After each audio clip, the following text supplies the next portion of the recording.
Seated, why don't we start our program this afternoon? And a good afternoon to you. My name is Todd Kummer, and I'm on the planning committee for the Luncheon and a previous president of the United Nations Association of Dane County. And on behalf of the association, I want to offer or extend a very warm welcome to you, and so happy you're here for this afternoon's program. I think it will be enjoyable and informative.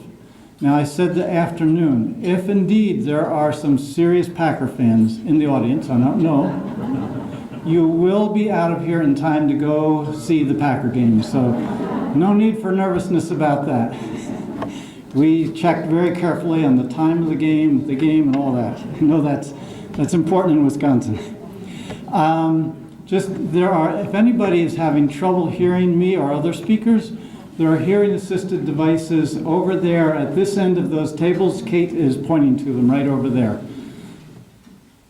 So today's luncheon is in celebration of the 70th anniversary of the founding of the United Nations, a very auspicious occasion.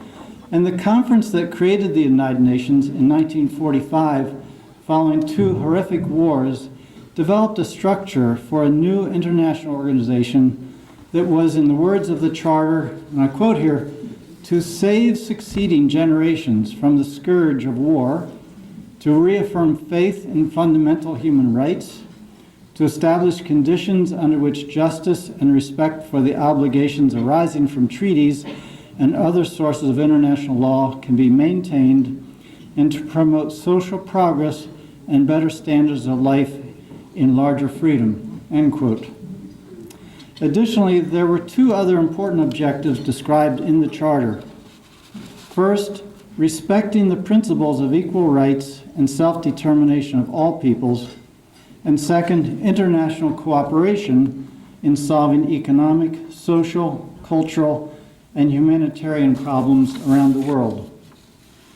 So these were lofty goals, for certain, and they would be a challenge for any organization, but especially for an organization of what's now comprised of 193 independent states with varying agendas.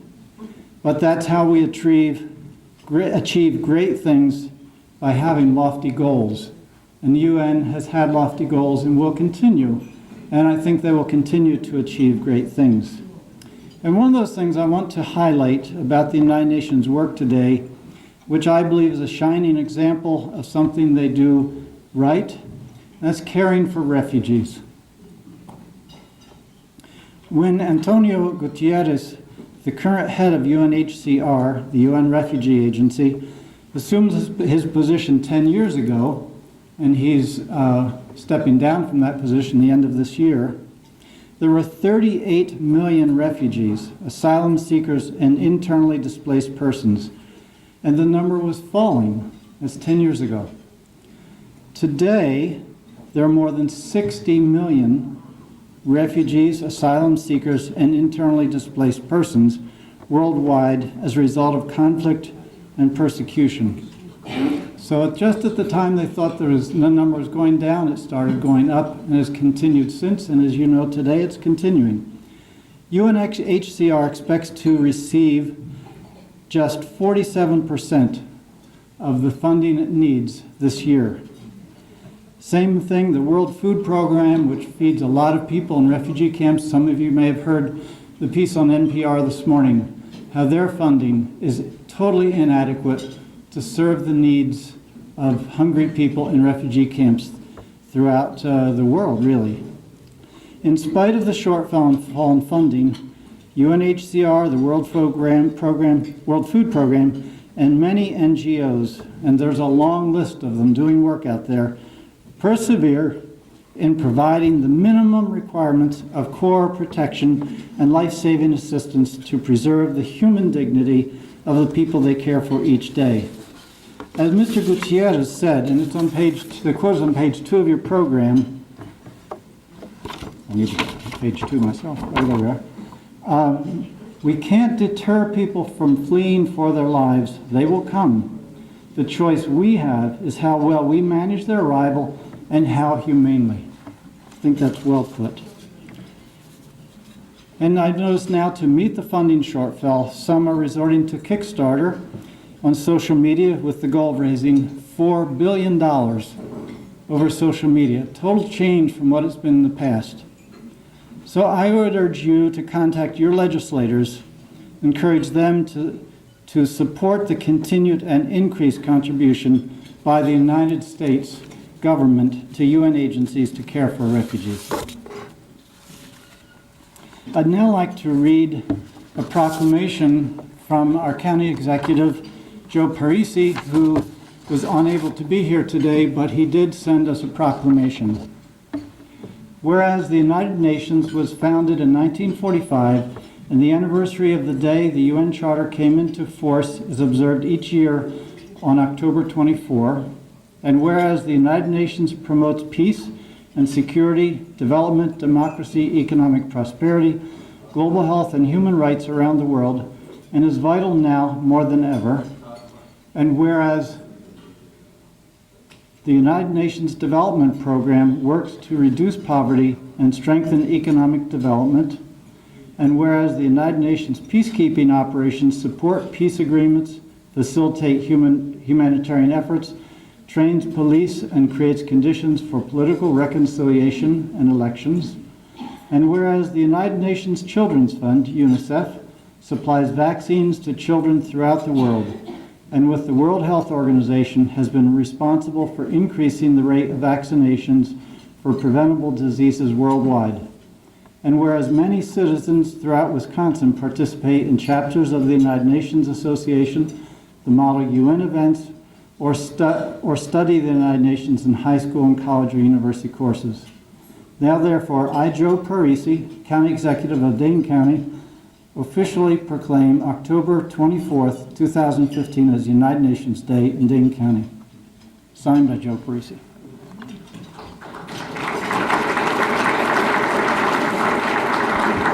I know Joe would have liked to have been here, but was unable to come. Few last things before I sit down and we can all eat lunch. I want to acknowledge the Luncheon Planning Committee that really had a good time, had a lot of fun working on this, preparing for this luncheon. So I'll just ask them to stand up, but hold any applause until everybody stands up. Barbara Nichols. Barbara was our chair, and a great chair she is. Great person she is. David Cuter, who's president of UNA. Bob Chase, treasurer of UNA, Dane County.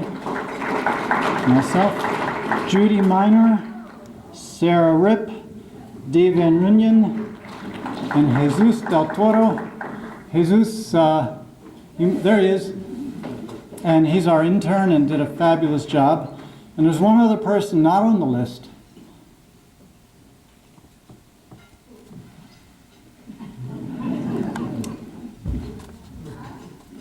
My good wife.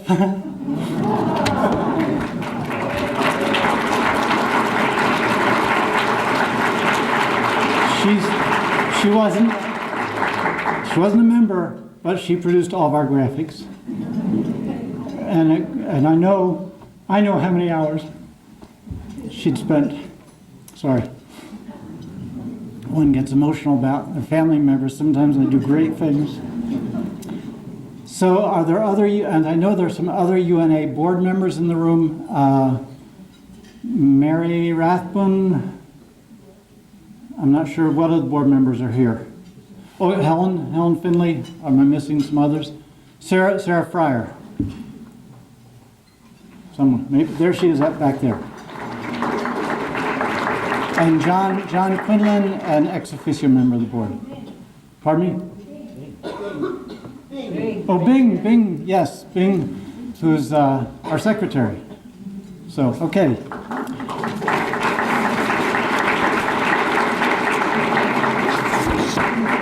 In case, just a few other things. The restrooms, if you go out the door and turn left, and then restrooms are both ends if you turn right or you turn left. There are restrooms out there. The silent auction will remain open till 1:15, and we're super appreciative of all the organizations that are co-sponsors. They're listed on page 3 of your program. And there's literature back there for several organizations. I know some were coming in as I walked by, so I don't know what all is there.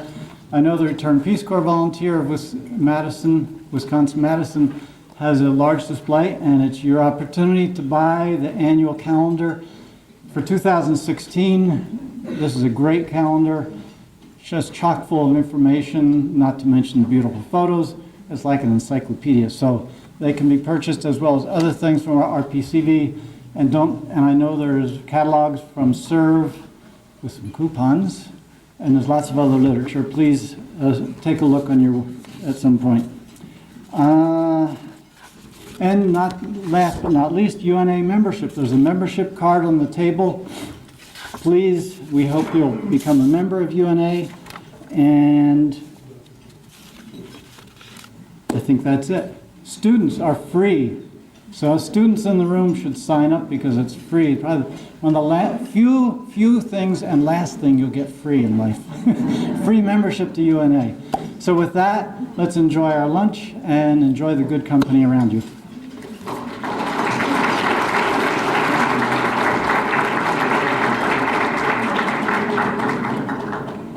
Learn about a very special event, the beginning of December. So continue with your dessert, continue with silent auction, but it's an opportunity that we have to learn about something I want to take advantage of. So standing to my left is Jonathan Patz, who's director of the Global Health Initiative. He's going to explain it with, I think, a staff member of the... Yeah, so.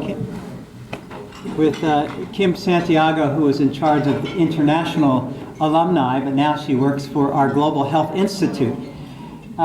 So I just want to very quickly remind you of the UN meetings happening in December in Paris, the climate change negotiations. There will be a group of us from UW and from across Wisconsin, someone from Johnson Controls, someone from the mayor from the city of La Crosse, and others. We are going to hold a telepresence event that I'm going to have Kim describe, which will be on December 3rd. For anyone in this group to tune in, live from the UN meetings in Paris, streaming in live to the Wisconsin Institute for Discovery on December 3rd. Kim, do you want to? Thank you, Jonathan. Are we good? Yeah. Okay. So the event will be Thursday, December 3rd. Right now it's set for 10 a.m. at the Wisconsin Institutes for Discovery. We're partnering with the Wisconsin Academy of Sciences, Arts, and Letters, as well as the International Division at UW-Madison and the Wisconsin Alumni Association. We'll have a panel of Wisconsin presence. As Jonathan said, there'll be 3 faculty members as well as 3 representatives from the state of Wisconsin. And it will be a panel moderated here on the Madison side with our people in Paris at the moment, talking about why Paris matters and the importance of this UN meeting. And then we're planning to follow that up on the Wisconsin side at the Institutes for Discovery with a discussion and some type of reception following. So we hope that you will join us. You'll be seeing more information about it in the next week or so, and it should be a very exciting event. And if any of you are in Paris, we'll also be having an alumni reception on the Paris side following that event. So you'll all be welcome to attend that as well. Thank you.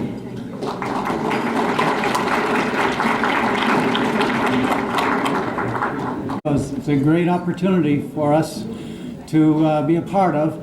And I will, if you're members of the UNA and on our email list, you'll get more information about it. I promise we'll get some information out on our website and communication with our members.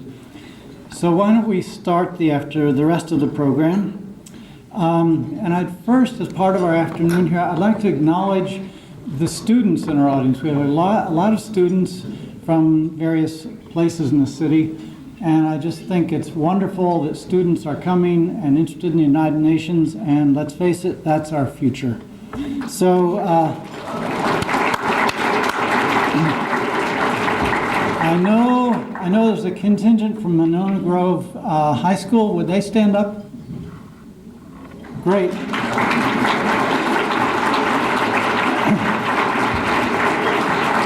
The UNA Dane County chapter helped finance a trip by the Monona Grove Model UN program to Chicago last spring.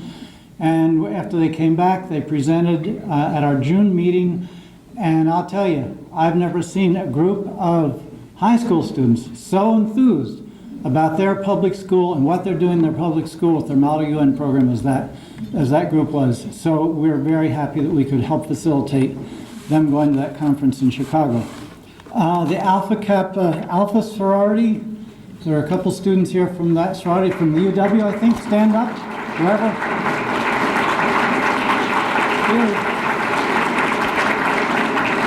Great. I'm going to ask, I'm told the Model UN from UW, they have something else going on right now, but I just want to make sure that I don't want to pass over. Okay, they normally have a lot of students here and they're doing great work, but I did hear they have something else today, so couldn't attend this.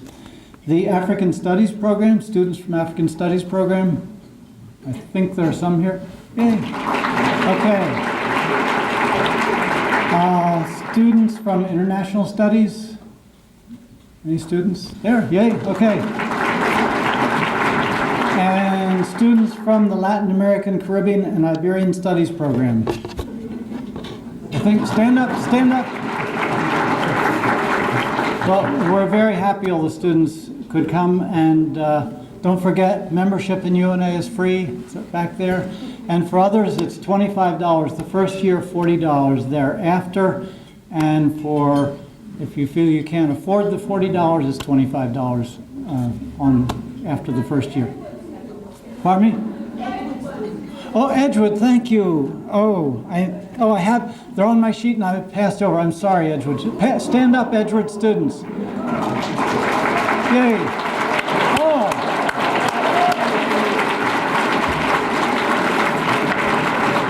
That's embarrassing. They have the biggest contingent. They are on my sheet. I'll show you afterwards. Are there any other students that I've missed? Anyway, we have a great school system and a great university college system. Where from? The journalism department at UW. Great. Thank you for coming.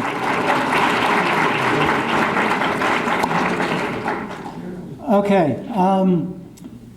For the past 8 years, the UNA Dane County has nominated somebody in our community to be the Global Citizen of the Year. And that person is someone whose work contributes in an important way to improving the lives of others, or whose work exemplifies the mission, values, and goals of the United Nations. And every year, let me tell you, it's a difficult decision because there's so many people in this community that do great work here and around the world. The last year's winner, Joe Elder, is here, and the year before, Vince Kavalowski. I will not forget Vince, Edgewood College. He's back there. And I don't think any of the other previous winners are here. So here to introduce this year's Global Citizen of the Year is Meg Skinner.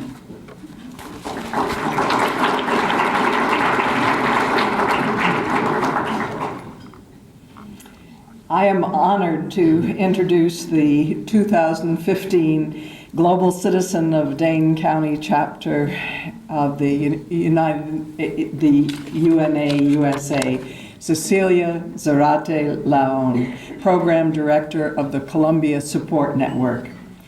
In 1987-88, Cecilia founded the Columbia Support Network, CSN, as an activist grassroots organization that works through sister communities to help Colombians create a peaceful, participatory democracy and an economically just Colombian society. The organization condemns violations of human rights by all actors involved in the conflict, including guerrilla groups, military, paramilitary, police, multinational corporations, and foreign agents, including U.S. defense contractors. CSN supports and provides political space for organizations and individuals that work for a nonviolent, just political solution to the conflict in Colombia. Cecilia is originally from Bucaramanga in Santander province of Colombia. In Colombia, she taught nutrition at the National University of Colombia and worked for the National Nutrition Plan of Colombia. She completed a master's degree in science in nutrition from the University of Wisconsin-Stevens Point in 1975. During her study, she met Jack Lange, an attorney who she married in Colombia in 1976 and returned to Wisconsin in 1977. Though she moved her residence to Wisconsin, she never lost her passionate concern for her home country, making frequent trips and monitoring the escalating violence, a civil war compounded by drug wars. In 1987-88, she and Jack co-founded the Columbia Support Network. In 1988, the Dane County Board established a sister community relationship with Apartado, then under the enlightened leadership of a patriotic union mayor. When Gloria Cuartas subsequently became mayor, CSN's intervention was crucial in protecting Gloria's life. In recent years, CSN has established sister community relations with several communities in areas of conflict which seek peace with justice and economic opportunity for their residents. Dane County's partner, the Peace Community of San Jose de Apartado, was the first of these communities. Cecilia has led many delegations to CSN sister communities. These delegations have included decision makers such as Tammy Baldwin and Mark Pocan, as well as religious leaders, including Bishop Thomas Gumbleton. She has advised our senators about conditions on the ground in Colombia and provided contacts for the late Paul Wellstone trips to Colombia. She has brought members of the Peace Community of San Jose to Apartado to Madison to speak to the Dane County Board and Executive. When one such visitor was subsequently killed in a massacre, she organized a team of lawyers and Wisconsin citizens to go and investigate the killings and wrote a lengthy report on their findings.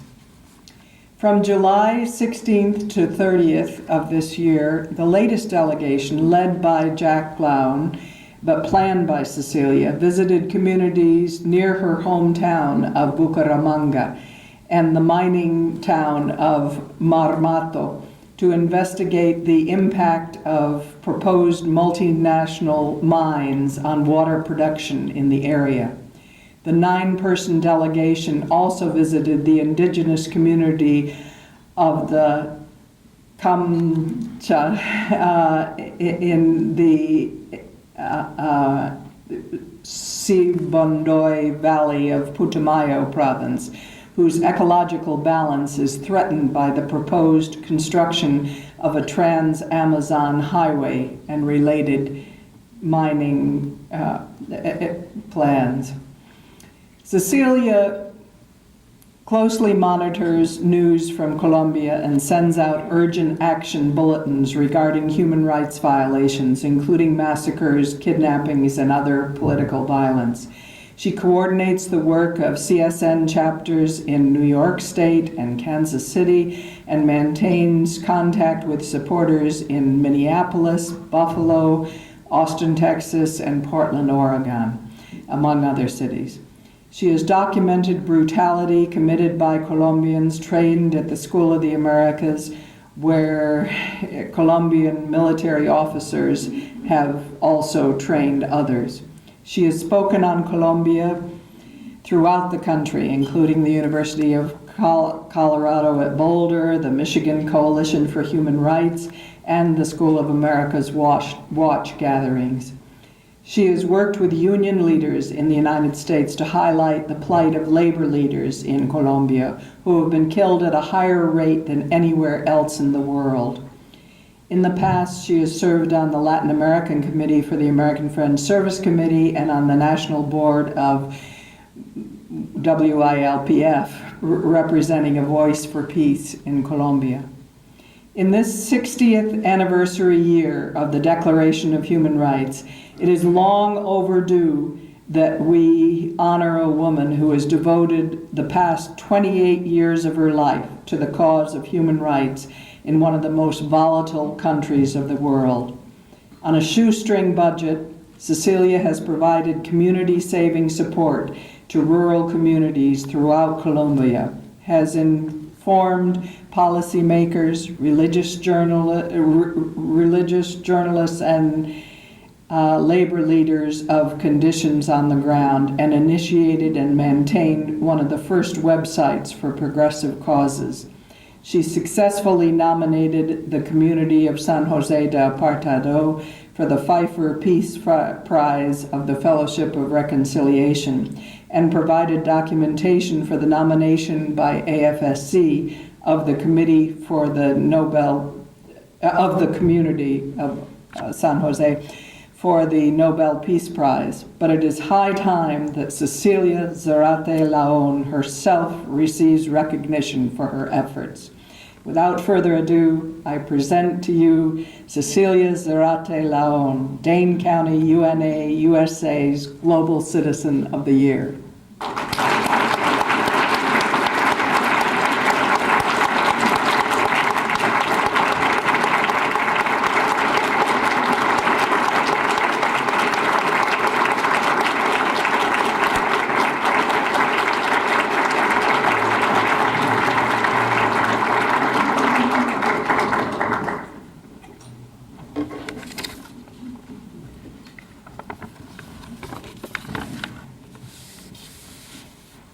Wow.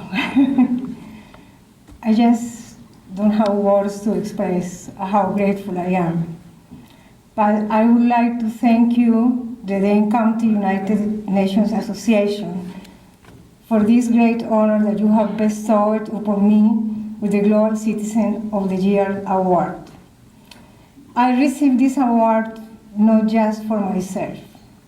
And for this reason, I dedicate this honor to the Colombia Support Network, CSN team. To Jack for his love, support, and the incredible work he does in the organization. To Eunice Gibson for her military research and her flawless translations.